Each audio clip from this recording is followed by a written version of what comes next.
ভাইয়া ডাকলে কি হয়? মাইশা যেতে যেতেই জবাব দিল, ভাইয়া হয়ে যে সাইয়া, শুনেছেন তো? মিস্টার ইরশাদ বলাটাই আপাতত সেফ। ঈর্ষাদ মাইশার কথায় খানিকক্ষণ চুপ থাকলেও পরে ফিক করে হেসে দিল। বুঝলো মেয়েটা বাইরের থেকে গম্ভীর হলেও ভিতরের দিক দিয়ে ভীষণ চটপটে। আমার ফোনটা সকাল থেকে কোথাও খুঁজে পাচ্ছি না। উদিত বিরক্ত হলো। এই ছেলে ফোন ছাড়া কিছুই বুঝে না, খালি ফোন ফোন ফোন। বিরক্তিকর মুখ নিয়ে উদিত ওয়াহিদের পাশ থেকে উঠে গেল। ওয়াহিদ আবার নির্লজ্জের মতো ওর পিছু পিছু গেল। উদিত বিরক্ত হয়ে মুখ খুলল, বলল, কি দরকার তোর আমার পিছু পিছু ঘুরছিস কেন? ওয়াহিদ ইনোসেন্ট মুখ করে বলল, আমার ফোন কোথাও দেখেছিস? উদিত একই রকম মুখ করে বলল, কালকে রাতে যখন আসে নিজের ফোন এনেছিলি নাকি ওখানে রেখে এসেছিলি? কালকে রাতে তো তোর ফোনটা আমার তোর কাছে দেখিনি। ওয়াহিদ নিজের মাথায় চাপ দিল। কিছু মনে পড়তেই বলল, ও হ্যাঁ, কালকে আমার অনেক ঘুম পেয়েছিল দেখে ঘুমিয়ে পড়েছিলাম আর ফোনের কথা ভাবিনি। হয়তো সেই সময় ওখানেই। এইটুকু বলেই থেমে উদিতকে জোরে একটা হাঁক করল ওয়াহিদ।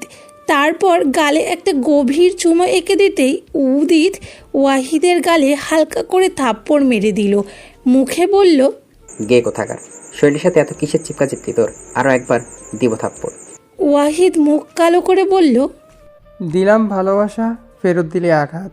দিলাম চুম্বন, তুই দিলি থাপ্পড়। আসিস আর কোনোদিন আদর চাইতে, আবার আরেকটা থাপ্পড় দিতে চায়, অকৃতজ্ঞ। বলে নিজের গালে হাত বুলাতে বুলাতে বেরিয়ে গেল ওয়াহিদ। উদিত হাতে তোয়ালেটা জোরে ফিকে মারল বেটে। বিরক্ত হয়ে চিল্লিয়ে বলল, আমি তোর মতো গো অসভ্য? আদর চাইতে আসিস? কি অসভ্য কথাবার্তা বেয়াদব! উদিতের চিল্লানিতে ওয়াশরুম থেকে বের হয়ে আসলো তাইজিন। মুখে ব্রাশ, সাথে মুখ ভর্তি ফেনা আর টাওয়াল পরা অবস্থায়। এসে ওই রকমই মুখেই বলল, কি হয়েছে? উদিত বেডে ছুঁড়ে ফেলা টাওয়ালটা আরও একবার কাঁধে তুলে নিয়ে বলল, ওয়াইদের বাচ্চা হয়েছে। বলে রাগে গজগজ করতে করতে ওয়াশরুমে ঢুকে গেল। তাইজিন সেখানে দাঁড়িয়ে ভাবতে লাগলো, ওয়াহিদের বিয়ে হলো কবে? হলো যখন, তাহলে ও দাওয়াত পেল না কেন? আর ওয়াহিদ ওকে কিছু বলল না কেন? আর বাচ্চা হলে ওয়াহিদের কেন হবে? ওর বউয়ের হবে। ওয়াহিদের কি তাহলে কোনো জেনেটিক সমস্যা? এই রকম ভাবনা মাথায় আসতেই চোখগুলো বড় বড় হয়ে গেল তাইজিনের। উদিতকে কিছু জিজ্ঞাসা করবে তার আগে দেখলো উদিত তাকে টপকে ওয়াশরুমে গিয়ে হানা দিয়েছে। এইদিকে তার মুখে ফেনা, সাথে শরীরে নেই কোনো কাপড়। যদি খালি কেউ আসে তখন কি হবে সেটাই ভাবছে তাইজিন। অবশ্য বেশি ভাবতে হয়নি, কিছুক্ষণের মধ্যেই দরজায় বেল বেজে উঠল। তাইজিন সাথে সাথে ওয়াশরুমের দরজায় বাড়ি দিতে লাগলো। উদিতকে দরজা খুলতে রিকোয়েস্ট করলো, কিন্তু উদিত বলল, সব খুলে ফেলেছিস, তোর থেকে অবস্থা আমার ভয়ানক। এইটুকু বলেই নিশ্চুপ হয়ে রইল উদিত। তারপর শুধু পানি পড়ার আওয়াজ হলো, হয়তো শাওয়ার ছেড়েছে। এইদিকে তাইজিন পড়েছে মহাবিপদে। এখন কে না কে এসেছে, কি করবে সে? তাইজিন নিজের টাওয়ালটা আরেকটু শক্ত করে গিট দিয়ে দরজার কাছে গিয়ে জিজ্ঞাসা করলো, কে?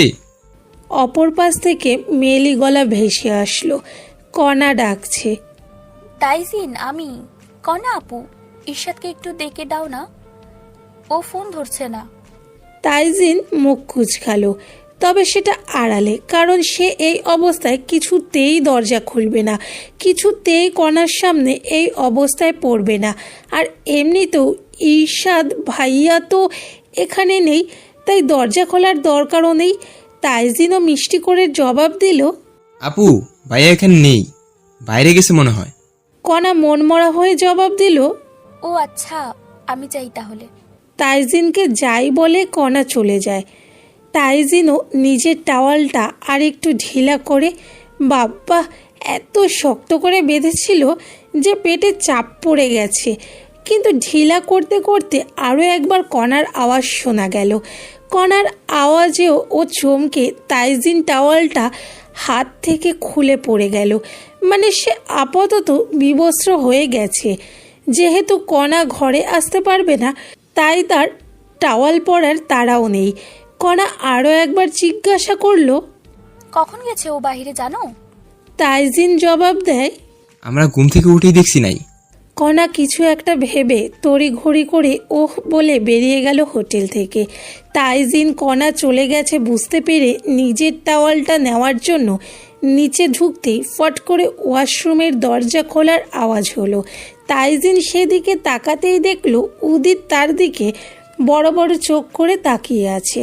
তাইজিন আর উদিত একই সাথে হতভম্বের মতন কিছুক্ষণ একে অপরের দিকে তাকিয়ে রইল। ব্যাপারটা বুঝে আসতেই তাইজিন জোরে একটা চিৎকার দিয়ে উদিতকে ঠেলে ওয়াশরুমে ঢুকে গেল। উদিত এখনও ওইখানে স্তব্ধ হয়ে দাঁড়িয়ে আছে। বোঝার চেষ্টা করছে তাইজিন কি করার চেষ্টা করছিল, কার জন্য কাপড় খুলেছিল তাইজিন, কে এসেছিল। যেই আসুক তাই বলে এইভাবে তার সামনে জামা কাপড় খুলে, ছি ছি, তাইজিনের চরিত্র এত খারাপ হয়ে গেছে। না, যত দ্রুত সম্ভব এই ব্যাপারটা নিয়ে বিচার মিটিং বসাতে হবে। দরকার পড়লে তাইজিনের মা বাবাকে বলে ওকে বিয়ের পিঁড়িতে বসাতে হবে। নইলে নিশ্চিত এই ছেলে একদিন ওর মা বাবা সহ ওর বন্ধু মহলের বদনাম করে ছাড়বে। মাইশা চলে যাওয়ার পরও ঈর্ষাদ যায়নি। কেন জানি মাইশার কথাগুলো বারবার কানে বাজছে তার। মেয়েটা অনেক মিষ্টি ভাষী, কথাগুলো কি সুন্দর করে বলে, আর শেষে যে মুচকি হাসি দিল। মেয়েটা কি জানে তার হাসিটা ঠিক কতটা সুন্দর? হালকা হাসি যদি এত সুন্দর হয়, তবে আরেকটু প্রাণ খুলে হাসলে সেটা কত সুন্দর হবে। কোনো শ্যামবর্ণের মেয়ে কী করে এত মায়াবী হতে পারে? তার মধ্যে বিশেষ বলে কিন্তু কিছুই নেই। হ্যাঁ আছে, তার কথা বলার ধরনটা অন্যরকম, আর হাসিটা, হ্যাঁ হাসিটা। ঈশাদ আনমনে মাইশাকে ভাবতে ভাবতে মুচকি হাসছে। হুট করে টের পেল তার পাশে কে জানি এসে দাঁড়িয়েছে।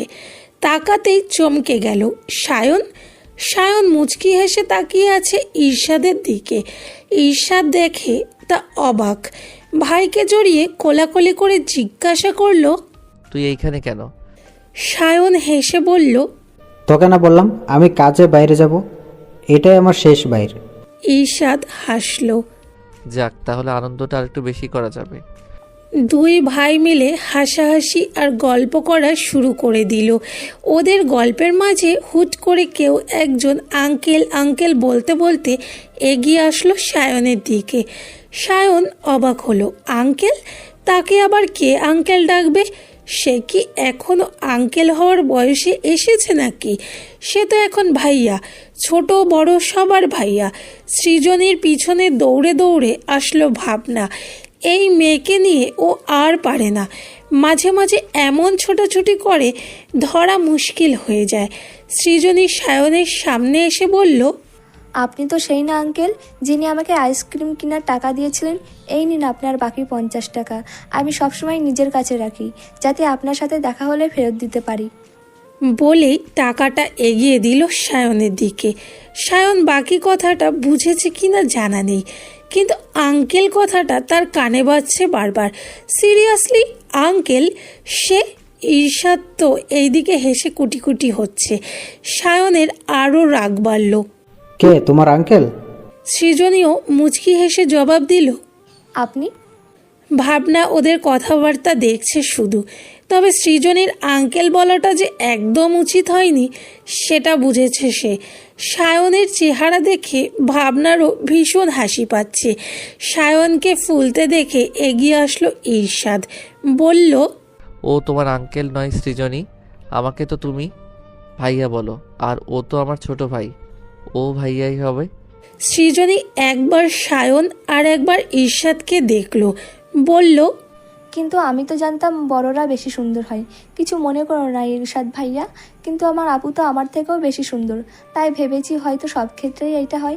আচ্ছা সরি, এই নিন ভাইয়া টাকাটা। সায়ন কিছু বলছে না, শুধু রাগে বারবার গজগজ করছে। সৃজনী ওর হাতের মুঠোয় টাকাটা গুছিয়ে দিয়ে চলে গেল। ভাবনা তাকিয়ে দেখলো মেয়েটাকে। সৃজনী কিন্তু ভীষণ সুন্দর, যেমন সুন্দরী তেমনি তার মুখের আকৃতি, শুধু বুদ্ধিতে এখনো পরিপক্ত হয়নি। মাইশা আর সৃজনীকে একসাথে দাঁড় করালে নিশ্চিত সবাই সৃজনীকেই সুন্দর বলবে, কিন্তু নিজের বোনকেই সবার কাছে সুন্দরী বলে জাহির করে সৃজনী। তার কাছে তার বোন ভীষণ সুন্দর, সব থেকে সুন্দর। তার বোন তার কাছে মায়ের মতন, আর মায়েরা সবসময় সুন্দর হয়। ভাবনা মুচকি হেসে চলে গেল। সৃজনীকে সায়নদের কাছে যেতে দেখে দূরে দাঁড়িয়েছিল মাইশা। সৃজনী ওদের থেকে একটু সরে আসতেই মাইশা সৃজনীর সামনে গিয়ে জিজ্ঞাসা করে, কি করছিলি তুই? মাইশার প্রশ্নে ভাবনা উত্তর দিতে যাবে তার আগেই সৃজনী ভাবনার হাতগুলো চেপে ধরল। ভাবনাও তেমন, সে নিজেকে আটকাতে না পেরে জোরেই আউচ করে উঠল। মাইশার সেদিকে ভ্রু কুঁচকে তাকালো। সৃজনী ভাবনার চিৎকারের সাথে সাথে হাত ছেড়ে দিল আর মাথাটা নিচু করে নিল। ভাবনা সৃজনীর দিকে তাকিয়ে বলল, হাত চেপে ধরলি কেন? ভয় পেয়েছিস? সৃজনী মুখ আর তুলল না, মুখটা নিচু করেই রাখলো। ভাবনা একবার মাইশার দিকে আর একবার সৃজনীর দিকে তাকালো। তারপর বুঝলো সে ভুল কথা বলে ফেলেছে। যা বলেছে বা যা করেছে তার কোনোটাই করা উচিত হয়নি। বাধ্য হয়ে ভাবনা একটু হাসলো। মুচকি হেসে সে 2 কদম পিছিয়ে গেল। মাইশা এইবার সৃজনীর কাছে এগিয়ে আসলো, বলল, এইবার বল, কি করছিলিস তুই? আর চিনিস কিভাবে ওই লোকটাকে? পিছন থেকে কেউ একজন বলে উঠল, আমারও একই প্রশ্ন, সৃজনী কিভাবে চিনে আমার ভাইকে? ঈর্ষাদ সায়নকে ধরে নিয়ে এসেছে। সায়নের গাল ফুলানো দেখে বোঝা যাচ্ছে সে যথেষ্ট রেগে আছে। এখনও ভোলেনি সৃজনীর আঙ্কেল ডাকটা। সে একবার সৃজনীর নিচু মুখটা একবার দেখে মুখ ঘুরিয়ে নিল সে। মাইশাকে দেখেছে কি না সেটা বোঝা গেল না। মাইশা ঈর্ষাদের কথার বিপরীতে আরও একবার জিজ্ঞাসা করল সৃজনীকে, বল, ওনাকে চিনলি কিভাবে? সৃজনী কাঁদো কাঁদো মুখ করে অবশেষে উত্তর দিল, উনি রাস্তায় ভুলে ওনার সাথে আমার ধাক্কা লেগে আমার চকলেট ফেলে দিয়েছিল। এর বিপরীতে উনি 100 টাকা দিয়েছিলেন। আমি আমার চকলেট কিনে বাকি টাকাটা ওনাকে ফেরত দিই। সায়ন চোখ ছোট ছোট করে তাকালো সৃজনীর দিকে। এই তো সুযোগ, এই মিথ্যাবাদীর মিথ্যা ধরিয়ে দিয়ে ওকে আঙ্কেল ডাকার বদলা নেবে। পুরোটা সত্যি হলো চকলেটের কথাটা মিথ্যে। চকলেট না, ও আইসক্রিম খাচ্ছিল। মাইশা এতক্ষণে তাকালো সায়নের দিকে। সেও এতক্ষণ খেয়াল করেনি সায়নকে, বা খেয়াল করার প্রয়োজন মনে করেনি।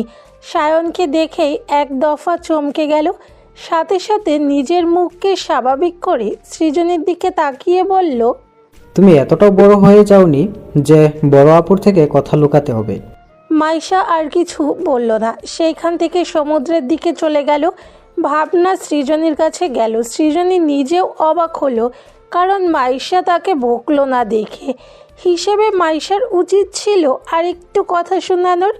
ভাবনা যে অবাক হয়নি সেটা না, কিন্তু সৃজনীকে সেটা বলল না। এখন মন খারাপ করে থাকিস না, বাইরে ঘুরতে আসছিস দেখে তোর আপু কম বকলো। চল এনজয় করি, মাইশার কাছে চল। ভাবনা হাসলো। সৃজনী আর ভাবনাও মাইশার পিছু পিছু সমুদ্রের দিকে গেল। ঈর্ষাদ আর সায়ন সেইখানেই দাঁড়িয়েছিল। ঈর্ষাদ কণাকে আসতে দেখে সেই দিকে গেল, কিন্তু সায়ন ভাবছে অন্য কথা। মেয়েটার গলাটা চেনা চেনা লাগছে তার। শুধু গলাটা না, চেহারাটাও অনেকটা তার চেনা, একজনের সাথে মেলে। চোখগুলো বিশেষ করে। আচ্ছা, মানুষের চেহারা না হয় এক হতে পারে, কিন্তু বয়সও কি এক হয়? আর যদিও যাকে ভাবছে সেই হয়, তবে তো।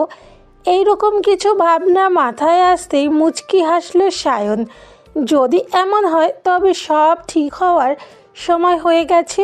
শুধু কথা বলে নিশ্চিত হতে হবে তার ধারণা সত্যি কিনা। তুমি কোথায় ছিলে? কণার কথায় উত্তর দেওয়ার বদলে প্রশ্ন করলো ঈর্ষাদ। তুমি এতক্ষণে কেন আসলে? জানো আজকে আমরা সূর্য ওঠার মুহূর্তটা এনজয় করতে পেরেছি। কণা জিজ্ঞাসা করলো, আমরা মানে? ঈর্ষাদও কোনো কিছু না ভেবে বলল, মাইশা আর আমি। ব্যাস এইটুকু কথাই যথেষ্ট কণার মুড নষ্ট করার জন্য। কণা মন খারাপ করে ফেললো সাথে সাথে। ঈর্ষাদ কণার চোখ মুখ দেখে বুঝতে পারলো মাইশার কথাটা কণার সামনে বলা উচিত হয়নি। ঈর্ষাদ নিজের জিহ্বা কাটলো, ধুর, আর একটু ভেবে বলা উচিত ছিল তার। ঈর্ষাদ কণা বলে ডাকতেই কণা কোনো কিছু ভেবে মুচকি হাসি ফুটিয়ে জিজ্ঞাসা করলো, তুমি সবসময় চাইতে না আমি তোমার পরিচয় আমার ভালোবাসার মানুষ বা আমার প্রেমিক হিসেবে দেই? ঈর্ষাদ কথাটার মানে বুঝতে পারল না, তাই আবার জিজ্ঞাসা করলো। মানে? কণা হাসি মুখে বলল, আমি যদি তোমাকে আমার ফিয়োন্সে বলে পরিচয় দেই তাহলে তুমি খুশি হবে? ঈর্ষাদ থতমত খেয়ে গেল। হ্যাঁ, সে খুশি হবে অবশ্যই, কিন্তু এখন এই মুহূর্তে কেন কণা এইসব জিজ্ঞাসা করছে বুঝতে পারল না ঈর্ষাদ। ঈর্ষাদের উত্তর পাওয়ার আগে কণা বলল, চলো। কণা দৌড়ে ঈর্ষাদকে নিয়ে মাইশা, ভাবনা আর সৃজনীর কাছে গেল। ভাবনা মাইশার সাথে কথা বলছিল আর সৃজনী ছবি তুলছিল। কণাকে আসতে দেখে মাইশা কিছু বলল না, তবে দৌড়তে দেখে ভাবনা একটু অবাক হলো। কণা এসে জিজ্ঞাসা করলো, বাকিরা কোথায়? ভাবনা বলল, আসবে হয়তো একটু পর। কিছু বলবে আপু? কণা মুচকি হেসে বলল, আজকে একটা সারপ্রাইজ দেব তোমাদের, সবাই আসুক তারপর। ভাবনা হাসলো, শুধু কিছু বলল না। মাইশা চুপচাপ নিজের মতো হাঁটতে লাগলো, ওদের থেকে একটু দূরে সরে আসলো। কণা কি বলবে মাইশা সেইটা আন্দাজ করতে পারছে। এইসবে মাইশার কিছু যায় আসে না, নিজের জীবনকে অনেক দূর নিয়ে এসেছে সে। এখন আর পিছু ঘুরে কিছু দেখার বা শোনার প্রতি তার মায়া বাড়ানোর ইচ্ছা নেই। মাইশাকে একা দেখে ঈর্ষাদ এসে দাঁড়ালো তার পাশে। কণা ফোনে ব্যস্ত, আর লিপিকা, উদিত, আশায়, ভাবনা ওদের সাথে কথা বলছে। ওদেরকে দূরে একসাথে তেমন কেউ দেখছে না। ঈর্ষাদ মাইশার পাশে এসে জিজ্ঞাসা করলো, ভীষণ স্ট্রিক্ট বোন তুমি। মাইশা গম্ভীর মুখে উত্তর দিল, কাউকে বিগড়ে যাওয়া থেকে আটকানোর জন্য তাকে শাসন করা জরুরি। সময় থাকতে সুতো না ধরলে সেটা নিজের জায়গা ছেড়ে বহুদূর চলে যেতে পারে। তারপর মাইশা আবার হাঁটতে লাগলো। ঈর্ষাদ একবার কণাকে ফোনে কথা বলতে দেখলো, তারপর আবার মাইশার পিছু পিছু হাঁটতে লাগলো। ঈর্ষাদ আবার জিজ্ঞাসা করলো, তুমি কখনো গম্ভীর, কখনো ভালো, হাসি খুশি, নিজের এই স্বভাবগুলো কিভাবে পরিবর্তন করো? মাইশা সোজা হাঁটতে হাঁটতে জিজ্ঞাসা করলো উত্তর দেওয়ার বদলে। কণা আপু ওই দিকে আছে, আপনি এই দিকে যাচ্ছেন যে? ঈর্ষাদ কিছু বলবে তার আগে কণার ডাক পড়ল। কণা খেয়াল করেনি মাইশা আর ঈর্ষাদকে। কণা দূর থেকেই ডাকছে। কাছাকাছি আসার আগেই মাইশা নিজে থেকেই দূরে সরে যায়। নিজের জন্য কারো জীবনে ভুল বোঝাবুঝি সৃষ্টি করতে চায় না সে। ঈর্ষাদ দেখল মাইশা কণাকে আসতে দেখে দ্রুত হেঁটে সরে গেল। ঈর্ষাদের কেন জানি খারাপ লাগলো। কণা আরেকটু পর আসতে পারল না। ঈর্ষাদের ভালো লাগছিল মাইশার সাথে। কণা এসে ঈর্ষাদকে জিজ্ঞাসা করতে লাগলো, তুমি এত দূরে আসলে কেন? আমি তোমাকে খুঁজছিলাম। ঈর্ষাদ উত্তর দিল না, সে নিজের মতন হাঁটতে লাগলো। কণা ঈর্ষাদের পিছু পিছু যেতে যেতে বলতে লাগলো, কথা বলছো না কেন? জানো আমি কত খুঁজেছি। আমি ভাবলাম তুমি হয়তো হোটেলে চলে গেছো, আর একটু হলে আমি তো হোটেলে চলে যেতাম। তারপর বাকিটা আর বলতে পারল না কণা। ঈর্ষাদ একটু শক্ত গলায় বলল, সব সময় আমাকে কেন খুঁজতে হবে তোমার কণা? আমি কি ছোট বাচ্চা যে হারিয়ে যাব? অসহ্য। কণা দাঁড়িয়ে গেল, অবাক হয়ে বলল, এইভাবে কেন কথা বলছো ঈর্ষাদ? আমি তোমার সাথে ঘুরবো বলেই তো। ঈর্ষাদ বুঝলো সে ভুল করে ফেলেছে। অনুতপ্ত হলো, অপরাধবোধ কাজ করছে এখন তার মনে। কণাকে কোনোভাবে হার্ট করলো না তো? আই এম সরি কণা, আসলে কি যে হলো। আচ্ছা, আজকে আমরা সবাই রামু রাবার গার্ডেন দেখতে যাব না? চলো চলো, ওদের মনে করিয়ে দেই। ওইখানে গিয়ে আমরা খুব আনন্দ করব, অনেক মজা করব। ওকে? কণা মুচকি হাসলো। আজকে তার রাগ হচ্ছে না। আজকে সে সবার সামনে তার ভালোবাসার মানুষের পরিচয় দিবে। এর থেকে বড় আনন্দের কথা আর কি হতে পারে? কণা আর ঈর্ষাদ গিয়ে দেখলো সবাই একজোট হয়ে গেছে, সবাই হাসি খুশিভাবে ঘুরছে, শুধু ওয়াহিদ বাদে। ওর ফোনটা এখনও খুঁজে পায়নি, সেই জন্য ওর মন খারাপ। মাইশাও ওদের সবার মাঝে চলে এসেছে। সবাইকে একসাথে দেখে কণা এগিয়ে গিয়ে বলল, আমরা তো এখন ঘুরতে যাব, তাই না? তার আগে আমার একটা কথা বলার আছে। তাইজিন এগিয়ে এসে জিজ্ঞাসা করলো। কোনো কথা কনাপু? কণা লাজুক হেসে বলল, আমার ভালোবাসার মানুষের পরিচয় করিয়ে দিব। ঈর্ষাদকে তোমাদের সামনে কাজিন বলে পরিচয় দিয়েছিলাম ঠিক, কিন্তু ও আসলে আমার ফিয়ন্সে।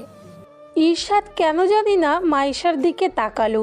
ওর ইচ্ছে করছিল কণার কথাটা শোনার পর মাইশার কি রিয়াকশন হবে সেটা দেখার, কিন্তু বরাবরের মতন ওকে হতাশ করে দিয়ে মাইশা মুচকি হেসে হাততালি দিল। ঈর্ষাদ কেন জানি চাচ্ছিল মাইশা মন খারাপ করুক, প্রচণ্ড মন খারাপ করুক, মন খারাপ করে তার দিকে একবার চেয়ে দেখুক। হুট করে ঈর্ষাদের কেন এমন মন চাইলো সে নিজেও জানে না। সবাই অবাক হলেও পরে আবার হাততালি দিল। আনাইসা তো লিপিকার কানে কানে বলেই দিল, আমি আগেই জানতাম কণা আপু ফাপড় মারছে, আসলে এইটা ওর কাজিন না, যত সব ঢং, প্রেম করবে ঘুরবে আবার ঢং দেখিয়ে লুকিয়েও রাখতে চাইবে। ওদের পিছনে মাইশা থাকায় মাইশা সব শুনল। মাইশা আনাইসাকে পিছনে থেকে কোমরে একটা চিমটি দিল। আনাইসা আহ করে উঠল। মাইশার দিকে তাকাতেই মাইশা চোখ রাঙিয়ে তাকালো। আনাইসা বুঝলো মাইশা সব শুনেছে। সে হাসি হাসি মুখ করে সবাইকে বলল, চল তাহলে যাওয়া যাক। কিছুক্ষণের মধ্যেই সবাই রওনা দিয়ে দিল। লিপিকে খুঁজে পাচ্ছি না সকাল থেকে, তোরা দেখেছিস? ভাবনা আর মাইশা ব্যাগ গুছাচ্ছিল। যেহেতু আজকে তাদের শেষ দিন আর কালকে সকালেই রওনা দিবে আবার, তাই আজকেই গুছানো শেষ করে রাখছে। গতকাল সবাই অনেক মজা করেছে এই গার্ডেনে গিয়ে, অনেক রাতও হয়ে গিয়েছিল ওদের আসতে। কালকে কি করেছে সেই ব্যাপারে ভাবনা আর মাইশা কথা বলছিল। এমন সময় হুট করে আনাইসা এসে কথাটা বলল। মাইশা জিজ্ঞাসা করলো, কি বলছিস? কালকে রামু গার্ডেন থেকে তো এসেছিল তো। আনাইসা হাঁপাতে হাঁপাতে উত্তর দিল, এসেছিল তো, আমাদের সাথে ঘুমিয়েছে। আজকে সকালে ঘুম থেকে ওঠার পর থেকে আর খুঁজেই পাচ্ছি না। ভাবনা জিজ্ঞাসা করলো, হতে পারে তোদের ঘুম থেকে উঠতে দেরি হচ্ছিল দেখেও সমুদ্রের দিকে গেছে। আনাইসা বলল, আমরা পুরো সমুদ্রে পার খুঁজেছি, এমনকি কণা আপু, উদিত, ওয়াহিদ, ইরশাদ ভাইয়া আর ইরশাদ ভাইয়ার ভাই সায়ন ভাইয়াও আমাদের হেল্প করেছে খুঁজতে, কিন্তু পাচ্ছি না ওর কোনো খোঁজ।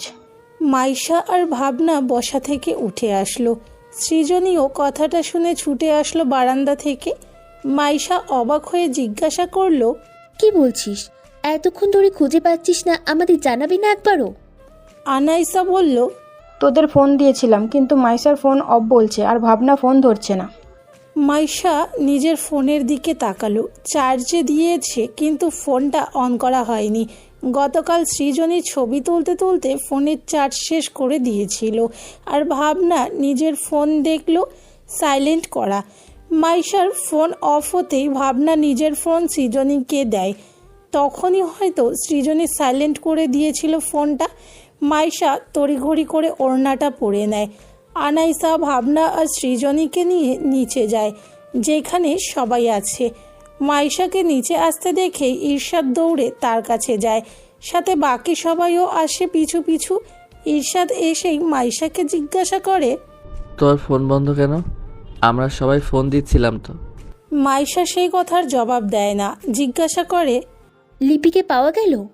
ঈর্ষাদ দুই পাশে মাথা দুলিয়ে না বলে। মাইশা ওরা সবাই একসাথে হতেই বলে, আর দেরি করা যাবে না, স্যারদের জানাতে হবে, চল।